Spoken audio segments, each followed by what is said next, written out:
बात पर कि जब तक मेरी मर्ज़ी का आर्मी चीफ और फिर उसके थ्रू DGISI, फिर उसके थ्रू कोई और, फिर उसके थ्रू कोई और, सारी चीज़ें लगवा के अपने सारे सियासी मुखालफिन को जेलों में डाल के उनकी ज़िंदगियां तंग करके मीडिया की ज़बानों पर ताले लगाकर मीडिया में जो लोग सच बोलते हैं उनको नौकरियों से निकलवा कर, जजेस जो आइन और कानून के मुताबिक फ़ैसले करते हैं उनके ख़िलाफ़ रेफरेंसेस डलवा कर, इस तरह से मैं सबको अपने कंट्रोल में लेकर आऊँ और अपनी हुकूमत चलाऊँ और इस हुकूमत में मुल्क के ऊपर बैठ के राज करूँ। ये जो इमरान खान का 10 साला मंसूबा तहस-नहस हुआ है, इस मंसूबे के ख़राबी ने इमरान खान का जो ज़हनी तवाज़ुन है उसको बिगाड़ दिया है। मैं ये बात बार बार कहता हूँ कि इमरान खान ज़हनी तौर पर एक मफलूज आदमी है और उसकी कोई समझ में नहीं आती बात। उसके साथ जो लोग खड़े हैं वो सारे परेशान हैं कि ये किस पागल के पीछे हम चल पड़े और पता नहीं कहाँ में जाकर ये गिराएगा, किसी खाई में जाकर हमें सब अपने साथ गिराएगा। मैं ये समझता हूँ कि वो इदारे भी, ख़ास तौर पर अदालतें, ब्यूरोक्रेट्स, जजेस और मीडिया के दोस्त जिनको ये धमकियाँ देता है, जिनके ख़िलाफ़ ये झूठे इल्ज़ामात लगाता है, वो कम से कम इसको सवाल तो करो। इससे कोई इसको डेफेमेशन के नोटिस भेजे, कोई इससे पूछे तो सही कि ये आज़ादी तुम्हें क्या मिली हुई है कि जब तुम्हारी मर्ज़ी में आता है जिसकी तुम चाहते हो पगड़ी उछाल देते हो, जिसके मर्ज़ी आती है तुम ऊपर इल्ज़ामात लगा देते हो और कुछ नहीं पता इस आदमी को। कभी कहता है कि जी वो रूल ऑफ लॉ होना चाहिए, तुम्हें लॉ के कख नहीं पता। कहता है आइन की बालादस्ती होनी चाहिए, आइन का तुम्हें कख नहीं पता। जमहूरियत में ऐसा नहीं होता, जमहूरियत का तुम्हें कख नहीं पता और बातें तुम बैठ के ऐसी करते हो। ये सिर्फ़ और सिर्फ दबाव में लाकर, ब्लैकमेल कर कर अपने छोटे छोटे मज़मूम सियासी मकासद को हासिल करना चाहता है। और ये कितनी अफसोस की बात है कि आज जब हम इस मुल्क में बैठ कर जो भी बात कर रहे हैं, अगर कोई एक पेज पर है तो इमरान खान है और भारत का मीडिया है, सेम पेज पर है। जो इमरान खान कह रहा है वहाँ मोदी जो है वो खुशी से नाच रहा है, वो पता नहीं बंगले डाल रहा होगा। वहाँ उनके जो रिटायर्ड फौजी हैं उनकी वीडियोस आप भी देखते हैं, क्या वो कह रहे हैं? वो कह रहे हैं कि जी भारत ने अरबों रुपए खर्च करके साल कोशिशें करके वो कुछ हासिल नहीं किया जो इमरान खान ने पिछले 6-7 महीनों में उनको वो मौके फराहम कर दिए हैं। ये कोई भी शख्स, देखिए मैं एक पार्टी का वर्कर हूँ, मैं अपनी पार्टी के मफादात का तहफ़्फ़ुज़ करता हूँ। कई चीज़ें मैं ऐसी नहीं करता जिससे मेरी पार्टी के वक़ार को उसको नुकसान पहुँचे। मैं कोशिश करता हूँ कि ना हो। लेकिन अगर मेरे मुल्क की कई बात आए तो यकीनन मेरा मुल्क मेरी पार्टी से भी ज़्यादा बालातर है। मैं शायद पार्टी के मफादात को सेक्रीफाइस कर दूँगा, कंप्रोमाइज़ कर दूँगा, लेकिन मुल्क के मफादात पर कंप्रोमाइज़ नहीं करूँगा। ये पागल आदमी, इसको ये एहसास नहीं है कि इस मुल्क ने इसको वज़ीर आज़म कैसे भी जैसे तैसे बनाया, इस मुल्क का ये वज़ीर आज़म रहा है। इसको इस वज़ीर आज़म के ओहदे पर फायज़ होने के बाद ये करोड़ों अरबों रुपए के ताइफ मिले जिसको बेचकर ये अमीर हुआ है। इसको शर्म नहीं आती है? ये इस मुल्क के मफादात का सौदा कर रहा है, इस मुल्क के मफादात को ये अपनी अना की भीन चढ़ा रहा है। ये किसी तौर पर भी काबिल कबूल नहीं है। इस आदमी ने किसी इदारे को नहीं छोड़ा। इलेक्शन कमीशन, जो मैं समझता हूँ कि बहुत अरसे बाद कम से कम मेरी सियासी ज़िंदगी में मुझे इतना बेहतर इलेक्शन कमीशन कभी नज़र नहीं आया, जो उसूलों पर कानून के मुताबिक फ़ैसले कर रहा है और अपने इदारे को चला रहा है। इसको उस पर भी एतराज़ है, इसलिए कि इसकी बात नहीं मानते, इसलिए कि वो जो फ़ॉरेन फंडिंग का केस था इसकी मर्ज़ी का उस पर फ़ैसला नहीं दिया, इसलिए कि तोशा खाने में जो चोरियाँ इसकी पकड़ी गई हैं इसकी मर्ज़ी का फ़ैसला इलेक्शन कमीशन नहीं देता, इसलिए उसको बुरा लगता है। मीडिया जो सारा दिन इसको दिखाता रहा, इसकी खाली कुर्सियाँ नहीं दिखाते थे आप, भाई आपने इसको ज़मीन से उठा के आसमान पे पहुंचा दिया। इस नालायक आदमी को आपने पाकिस्तान का बड़ा सियासी लीडर बना दिया। लोगों को दिखा दिखा के इसके झूठ को बेच के आपने इसको हीरो बना दिया। आज आपको भी सबको कहता है कराए के टट्टू हैं। वो एंकर जो इसके वर्कर बने हुए थे सारे के सारे, आज ये कहता है कि वो बाहर से पैसे लेते हैं। तो ये सवाल मीडिया को भी करना चाहिए, ये सवाल उन एंकर्स को भी करना चाहिए कि तुम्हारे पास क्या सबूत है कि हमारे पास बाहर से पैसा आता है। मीडिया के मालिकान को सवाल उठाना चाहिए कि तुम्हारे पास क्या सबूत है जिसकी बुनियाद पर तुम हमें कराए के टट्टू कहते फिर रहे हो। ये चीज़ें अगर हम नहीं करेंगे तो ये मुसीबत जो मेरे लिए आपके लिए नहीं है, ये मुसीबत इस मुल्क के लिए है। ये आदमी इस मुल्क की मईशत को तबाह बर्बाद करना चाहता है। इस आदमी ने जब वज़ीर आज़म था, जब इसकी वज़ारत उज़्मा जा रही थी, तो इसने कोशिश की कि पाकिस्तान की मईशत बर्बाद हो। मैंने नहीं कहा था, इनके वज़ीरों ने कहा कि इमरान खान जाते जाते नई हुकूमत के रास्ते में बारूदी सुरंगें बिछा के गया है। ये बारूदी सुरंगें पाकिस्तान के रास्ते में बिछाई गई थी, पाकिस्तान के लोगों के रास्ते में बिछाई गई थी, पाकिस्तान की मईशत के रास्ते में बिछाई गई थी। और उसका जो खुमियाजा है वो हम और आप और इस मुल्क का हर आदमी भुगत रहा है। वो भी भुगत रहे हैं जो पीटीआई के फॉलोअर हैं, वो भी भुगत रहे हैं जो इमरान खान के जलसों में जाते हैं, वो भी भुगत रहे हैं जो इमरान खान की वजह से गुमराही का शिकार है, वो भी कैसे शिकार हुए हुए। अब अगर IMF के साथ ये हुकूमत मुआहिदा करने जाती है तो शौकत तरीन अपने वज़राए ख़जाना को 2 सूबों के फ़ोन करके कहता है, जो आपके सामने बात आई है, फ़ोन करके कहता है कि IMF को कहो कि हम अपनी कमिटमेंट्स को पूरा नहीं करेंगे। इसलिए वो कहलवा रहा था कि IMF के साथ आपको मुआहिदा ना हो सके और खुदा न खासा ये मुल्क जो है वो बैंकरप्ट हो जाए। ये मुल्क अगर बैंकरप्ट होता है तो सारे जो कौम है उसकी सज़ा भुगतेगी और इतनी मुश्किलात का हम शिकार होंगे जिसका हमें अजाला करना शायद मुश्किल हो जाएगा। तो ये आदमी इदारों को तबाह करना चाहता है, मुल्क की मईशत को तबाह करना चाहता है, खुदा न खास्ता मुल्क को तबाह करना चाहता है, अपनी हट धर्मी और अनापरस्ती की भीड़ सबको चढ़ाना चाहता है। मैं गुजारिश करना चाहता हूँ उन लोगों से जो इसकी गुमराही का शिकार हैं, जिन लोगों को अगर चले मैं मान लूँ for the sake of the argument, बहुत सारे लोग ऐसे होंगे इस मुल्क में जिनकी अपनी सोच और अपने सियासी नज़रियात होंगे, जिनको पीपल्स पार्टी और नून लीग नहीं पसंद होगी। भाई आप आज़ाद हैं, उनके खिलाफ वोट करें, आप आज़ाद हैं, अपनी मर्ज़ी की पार्टी को वोट दें। लेकिन जिस तरफ ये पागल आदमी आपको लेके जा रहा है वो पीपल्स पार्टी और नून लीग को नुकसान पहुंचाने की बात नहीं है, वो इस मुल्क को, इस मुल्क के इदारों को नुकसान पहुंचाने की बात है। ये जब हम कहते हैं कि ये मोदी का पोलिंग एजेंट है, चीफ पोलिंग एजेंट है, तो उनको मिर्चें लगती हैं। ये साबित हो रहा है आज, जो तारीफ़ों के पुल इसने बांधे हैं मोदी की पॉलिसियों के। आप मुझे बताइए कि मोदी को इलेक्शन कैंपेन चलाने की ज़रूरत है अपने मुल्क में? जब वो जाकर ये कहते हैं कि पाकिस्तान का वज़ीर आज़म देखो क्या कहता है मोदी के लिए, इसने तो वहाँ की बाकी जमातों को दफन कर दिया है। इसलिए कि ये कोई कमिटमेंट है इसकी कि इसने मोदी जैसे हुक्मरानों को सपोर्ट करना है। इसको जो हम कहते थे ना, ये फॉरेन फंडिंग केस में भारतीयों ने और यहूदियों ने क्यों पैसे दिए, आज ये बात साबित हो रही है कि वो पैसे क्यों दिए गए थे। वो पैसे इसलिए दिए गए कि ये पाकिस्तान की मईशत को, पाकिस्तान के इदारों को खुदा न खास्ता नीस्त नाबूद करे, बर्बाद करे, ताकि पाकिस्तान के दुश्मन कुव्वतें जो हैं उनको ये किसी तरह से फ़ायदा पहुंचा सके। सवाल पैदा ये होता है जिस पर आज ये एक बात नहीं करता। भाई तुमने कहा था कि मैं 1 करोड़ जो है वो नौकरियां दूंगा, इसका सवाल तुम इस कौम को दो। तुमने कहा था मैं 50 लाख घर बनाऊंगा, इसका जवाब तुम इस कौम को दो। तुमने कहा था कि मैं करप्शन का खात्मा 90 दिन में करूंगा, तुम इस सवाल का जवाब इस कौम को दो। तुमने कहा था कि मैं इस मुल्क के तबाहशुदा जो इदारे हैं, स्टील मिल है, रेलवे है, PIA, बेशुमार इदारे हैं, तुमने कंपनी बनाई थी, तुमने कहा था कि 100 दिन में इनको मैं ठीक करूंगा और मेरिट पर इनके सरबराह लगाऊंगा, इसका जवाब तुम दो। तुमने कहा था कि करप्शन के खिलाफ तुमने जंग शुरू की थी ना, जो तुम्हारे दौरे हुकूमत में करप्शन हुई है गोगियों और गोगों ने जो की है, उसका जवाब तुम इस कौम को दो कि पंजाब में पाकिस्तान की तारीख में इतने तबादले नहीं हुए जो तुम्हारे 3 साढ़े 3 साल दौर में हुए थे। उसका जवाब दो कि उसके पैसे कौन ले रहा था, क्यों ले रहा था। तुम उस घड़ी का जवाब दो। हम तो एक घड़ी को लेके बैठे थे, अब तो नए नए किस्से आ रहे हैं। एक घड़ी नहीं है, पता नहीं कितनी घड़ियाँ हैं, कितने हीरे जवाहरात हैं, कितने जेवरात हैं जिसके तोहफे इसको मिले। और इस लुच्चे आदमी ने, जिसके लिए मैंने कहा था एक लफ्ज़ सिंधी का, बिशनी, ये बिशनी वज़ीर आज़म था पाकिस्तान का। ये पाकिस्तान की तारीख में ऐसा कोई आदमी नहीं आया होगा जो ये बिशनियों जैसे काम करता था। यार कोई हद होती है कि घड़ी आपने बेच दी और पैसे जमा नहीं कराए उससे तोशाखाने में, वो पैसे भी ख़रीदार से लिए और झूठ बोला कि मैंने 5 करोड़ 10 लाख में ये पूरा सेट जो था जिसमें घड़ी, कफलिंग्स, रिंग और पेन शामिल था वो बेचा है। और वो रसीद आप देखें। यार आप इधर से निकलो, बाहर फ्रूट वाला खड़ा होगा, आप उससे ज़रा 500 का फ्रूट ख़रीद लो, आपको लिखेगा सेब 1 किलो, 1 किलो की कीमत 100 रुपये और आगे लिखेगा 200 रुपये। आप कहोगे केले चाहिए 1 दर्जन, वो लिखेगा जी 1 दर्जन केले, उसका रेट जो है वो ये 50 रुपये और आगे 50 रुपये, वो फिर तय करेगा, टोटल करेगा।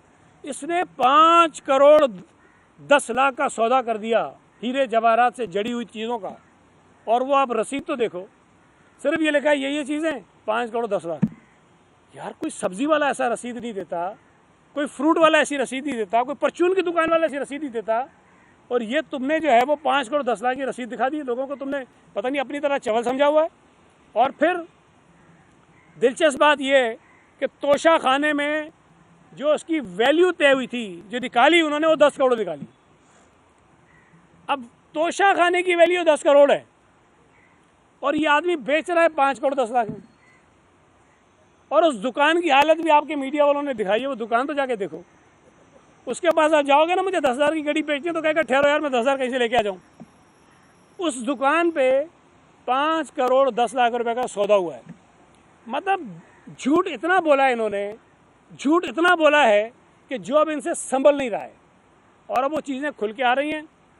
अगर कोई वज़ीर आज़म इस कदर घटिया हो सकता है, इतना बड़ा चोर हो सकता है, इतना बड़ा डाकू हो सकता है, तो उसको गिरफ़्तार होना चाहिए। मैं ये बात बार बार कह रहा हूँ कि पाकिस्तान की तारीख़ में ये पहला वज़ीर आज़म है जिसके ख़िलाफ़ सुप्रीम कोर्ट का फ़ैसला है कि ये आइन शिकन है, इसने आइन को तोड़ा है। इसके ख़िलाफ़ कार्रवाई अभी तक वफाकी हुकूमत क्यों नहीं कर रही है, मुझे समझ नहीं आती। मैं तो बार बार मुतालबा करता हूँ, और भाई पकड़ो, जालो उसको जेल के अंदर। ये चोर है, ये बिशनी है, ये डाकू है, ये झूठा है, ये फितना है, ये इस मुल्क के इदारों का दुश्मन है, ये गैर मुल्की एजेंट है, ये पाकिस्तान के लिए सबसे बड़ा सिक्योरिटी थ्रेट है। जितनी बातें इसने कही हैं भाई, अगर मैं उसका कोई आधा फीसद भी कह दूँ ना, मेरे साथ तो पता नहीं क्या असर होगा। अदालतें भी क्या करेंगी, इदारे भी क्या करेंगे, मीडिया भी पता नहीं क्या करेगा। इसको ना मीडिया कोई इतना बुरा कहता है, ना अदालतें कहती हैं, ना इदारा कहता है, ना कोई और कहता है। मज़े लगे हुए हैं इसके।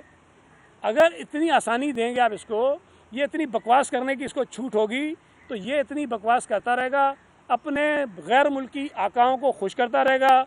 हमारे मुल्क में जो गैर सियासी बेचारे इमेच्योर लोग हैं, जिनको सियासत, आइन, कानून का कुछ नहीं पता, उनको गुमराह करता रहेगा और उनको गुमराह करके हमारे मुल्क को मुसीबत में डालता रहेगा।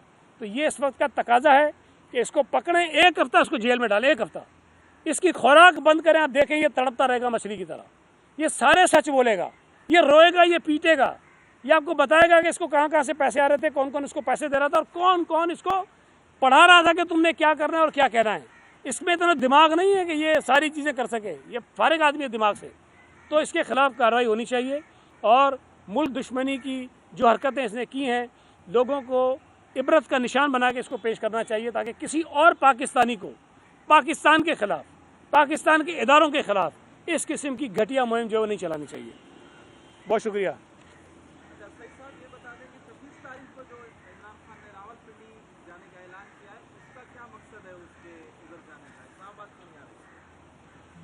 देखें, मकसद तो उसका जो है वो आपको भी पता है, लेकिन वो मकसद इसका पूरा होगा नहीं। उसकी कोशिश ये है कि जिस तरह वो बेगानी शादी में वो कोई दीवाना हो जाता है ना, मैं नाम नहीं लेता हूँ किसी का, बेचारे का भला हो जाए, बेगानी शादी में इमरान दीवाना, मतलब जहाँ उसका रोल नहीं है। तो भाई जब तुम वज़ीर आज़म थे, तुम्हारे पास इख्तियार था कि तुम असम्बली तोड़ दो, और अपोजिशन मुतालबा भी कर रही थी कि असम्बली तोड़ दो, अपोजिशन कह रही थी कि इलेक्शन करा दो, तुमने नहीं किया। जब तुम वज़ारत उज़्मा से हट गए, जब तुम्हारा इख्तियार ख़त्म हो गया, अब तुम कहते हो जो इलेक्शन कराओ, तो पागल हो गए। अच्छा, पंजाब की असम्बली तुम तोड़ सकते हो, केपी की असम्बली तुम तोड़ सकते हो, वो नहीं तोड़ेगा। जो नहीं कर सकते वो कहता है करके तो, मतलब ऐसा लाडला बच्चा आपने देखा है, ये फ़ोन उसके पास है, कह रहा नहीं ये नहीं तोड़ूंगा, मुझे ये दो मैं ये तोड़ूंगा, ये तेरे बाप का है। तो जो इख्तियार उसके पास है वो तो इस्तेमाल नहीं करता, जब था तब भी इस्तेमाल नहीं करता है, जब उससे निकल आता है इख्तियार छिन जाता है, कहता है मैं ये करूँगा। तो भाई आर्मी चीफ लगाना वज़ीर आज़म का इख्तियार है और वज़ीर आज़म उसको लगाएगा। वो वज़ीर आज़म ए हो, बी हो, सी हो, डी हो, कोई भी हो, उसका इख्तियार है। ये नहीं हो सकता कि वो चलते फिरते किसी से पूछे, हाँ भाई बता किसको लगाना है आर्मी चीफ, सईद गनी को लगा दूँ, कैसा ठीक है? वो कहेगा नहीं नहीं यार सईद गनी को नहीं लगाओ, किसी और को लगा दो। तो मजाक है। और फिर एक और ख़तरनाक बात जो ये करता है ना, जब ये कहता है कि मैं ये चाहता हूँ, ये मुल्क दुश्मन सिक्योरिटी थ्रेट जो कह रहा है, वो कह रहा है मैं ये चाहता हूँ कि ऐसा आर्मी चीफ लगे जो मुहिब वतन हो। और फिर कहता है कि ये लोग जो हैं, मतलब जो मौजूदा हुकूमत है, वो ऐसे आदमी को लगाएंगे जो इनकी चोरी को बचाए। अब ये सवाल है बहुत बड़ा और मैं समझता हूँ ख़तरनाक बात है कि देखें आर्मी चीफ लगेंगे उन 3, 4, 5 सीनियर तरीन लेफ्टिनेंट जनरल जो फ़ौज के हैं उनमें से, उसके बाहर, उससे ऊपर, उससे नीचे कोई नहीं लग सकता। अब इमरान खान जब ये बात करता है तो खुदा न खास्ता इसका मतलब ये है कि वो जो 3, 4, 5 सीनियर तरीन लेफ्टिनेंट जनरल हैं उसमें से कुछ ऐसे हैं जो शायद ऐसे हैं जो मुहब वतन नहीं है, उसकी नज़र में, गधे की नज़र में जो खुद मुहब वतन नहीं है वो नहीं है, और जिसको ये सर्टिफिकेट देगा वही होगा। ये ख़तरनाक बात है। देखें ये सिलसिला आर्मी चीफ की आने का जाने का चलता रहेगा। जो निज़ाम है फ़ौज के अंदर प्रमोशंस का, हमें और आपको उसके ऊपर कितना एतराज़ हो, लेकिन हमें उसके ऊपर एतमाद करना पड़ेगा, इसलिए कि यही तरीक़ेकार है कि जो बेहतरीन लोग होते हैं वो टॉप के 4-5 पोजीशंस पर आते हैं, उन्हीं में से कोई आर्मी चीफ बन जाता है, और ये बेवकूफ़ आदमी उसको भी मुतनाज़ा बना रहा है। तो मतलब फिर ये हो जाएगा कि फ़ौज के सारे प्रमोशन जो नीचे से होते हैं इस गधे से पूछ के किए जाएँ कि बताओ मेजर से कर्नल किसको बनाना है, तो कर्नल से ब्रिगेडियर किसको बनाना है, तो ब्रिगेडियर से मेजर जनरल किसको बनाना है, फिर ये चीज़ें करनी है। तो ये एजेंडे पर है, पाकिस्तान को और पाकिस्तानी इदारों को नुकसान पहुँचाने के एजेंडे पर है। लेकिन इंशाअल्लाह ताला जिस तरह अल्लाह ताला ने इस मुल्क को, इस मुल्क के इदारों को इसकी नहुसत से बचा लिया है, आइंदा भी बचाएगा।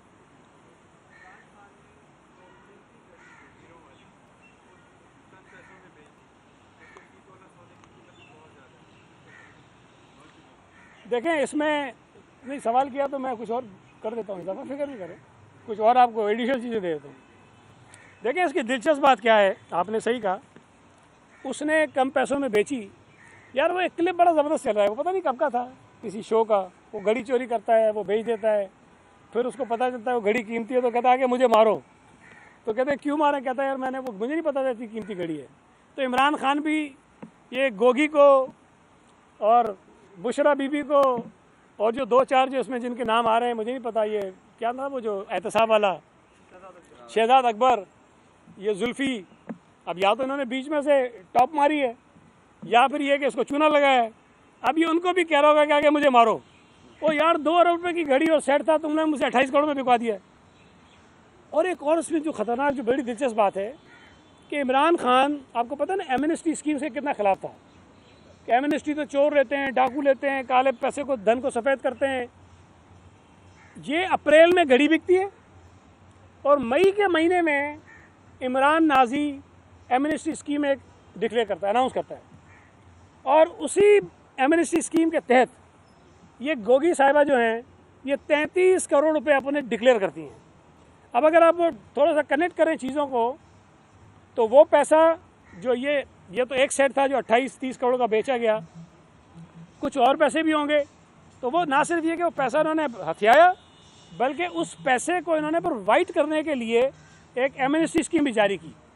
तो ये सारी चीज़ें इस बात को साबित करती हैं कि इमरान खान वाकई बिशनी है, बहुत बड़ा चीटर है, और ये चोरियां करके उन चोरी के पैसों को मैनेज करने के ड्रामे भी सारे करता रहा है।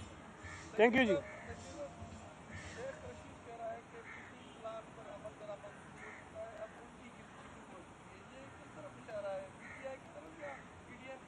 नहीं वो ठीक कह रहा है। वैसे शेख रशीद की किसी बात पर कभी मैंने एतबार नहीं किया, और मैं हमेशा आपको भी मशवरा देता हूँ कि उसकी बातों पर एतबार नहीं किया करें, ऐसे ही छोड़ता है शोशे। लेकिन ये बात ठीक है कि पिंडी प्लान पे काम शुरू हो गया है कि इमरान के पीछे जो कुछ समझदार लोग बेचारे हैं जो फंसे हुए हैं उसके चुंगल में, जो उसे जान छुड़ाना चाहते हैं और जान नहीं छूट रही है, उनकी सियासत बर्बाद हो रही है, और उनका अपना जो करैक्टर है, उनकी जो मुल्क के साथ हुब्बुल वतनी है, वो मशकूक हो गई है।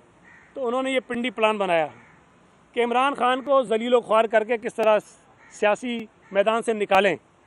तो 26 तारीख को ये पिंडी प्लान जो है वो कामयाब होने जा रहा है, और इमरान खान के साथ चलने वाले हुब्बुल वतन जो लोग हैं उन्होंने इमरान खान की जो सियासी कब्र है वो खोद दी है, और 26 तारीख को उसमें दफन कर देंगे। ये शेख रशीद की बात ठीक है। पीटीआई की जानिब से बड़ी तनकीद की जा रही है कि chairman Peoples Party Bilawal Bhutto Zardari ने अफवाज पाकिस्तान के सुप्रीम कमांडर को धमकी दी है कि उनकी इस एतराज़ पर आप क्या कहना चाहेंगे? देखें, आउट ऑफ द कॉन्टेक्स्ट किसी चीज़ को नहीं देखना चाहिए। ये सबको पता है कि अभी तक, बदकिस्मती से अभी तक, जो सदर पाकिस्तान हैं वो सदर पाकिस्तान और सुप्रीम कमांडर के बजाय पीटीआई के एक वर्कर के तौर पर ज़्यादा काम कर रहे हैं। अगर वो इस तौर तरीके से काम करेंगे और एक आइनी अमल जिसके नतीजे में चीफ़ ऑफ आर्मी स्टाफ को तैनात होना है उसको इमरानी एजेंडे के मुताबिक मुतनाज़ा बनाने की कोशिश करेंगे, तो यकीनन बिलावल भुट्टो जरदारी साहब की बात ठीक है कि किसी एक शख्स को इमरानी टोले का रुकन होने की वजह से इस मुल्क को आइनी बहरान का शिकार करने नहीं देंगे। और अगर ऐसा कोई ख्याल उनके जहन में है तो मेरा ख्याल है कि उनको निकाल देना चाहिए। Thank you very much. YouTube पर गुगली टीवी देखने के लिए youtube.com की सर्च बार में गुगली टीवी टाइप करें। गुगली टीवी के पेज पर सुर्ख रंग के सब्सक्रिप्शन वाले बटन पर क्लिक करना ना भूलिए। YouTube पर अपलोड होने वाली वीडियो से बाखबर रहने के लिए बेल आइकॉन पर क्लिक कीजिए। आपको हर नई आने वाली वीडियो के बारे में नोटिफिकेशन मौसूल हो जाएगा।